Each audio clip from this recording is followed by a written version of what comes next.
Anggota Komisi 4 DPR RI yang membidangi pertanian, Ana Agung Bagus Adi Mahendra Putra mengatakan, saat ini Bali memang cenderung mengalami kemarau berkepanjangan. Ditambah lagi, setiap pagelaran event pariwisata kerap menggunakan sinar laser untuk memecah awan dengan tujuan membendung hujan. Mahendra Putra sangat menyayangkan jika pariwisata hanya memikirkan keuntungan dengan menarik dolar sebanyak-banyaknya namun mengorbankan masyarakat Bali, khususnya petani yang saat ini sangat mengharapkan adanya hujan. Mahendra Putra berharap bisnis atau usaha di Bali harus tetap mengedepankan konsep Trihitekarana karena keselamatan alam dan masyarakat sangat tergantung dari hubungan baik antara manusia dengan Tuhan, sesama serta lingkungan. Lagi sekarang kita dalam mengusir mencegah hujan, kita mempergunakan laser. Bagaimana ini? Nah, jadi kalau hujan biarkanlah hujan. Kalau kering begini, petani kita menjerit.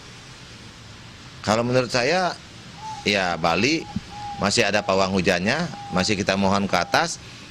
Intinya Bali ini harus mengedepankan Trihitekarana. Modernisasi penting, teknologi penting, tapi Trihitekarana tetap kita laksanakan. Jadi biarkan kekuatan alam ini menjadi kekuatannya sendiri, jangan sampai kita melawan kekuatan itu sendiri. Ini akan menjadi bencana. Di sisi lain, pemerintah Bali diharapkan mampu meredam alih fungsi lahan pertanian menjadi lahan pemukiman yang sekaligus menjadi penyebab tidak maksimalnya irigasi sawah.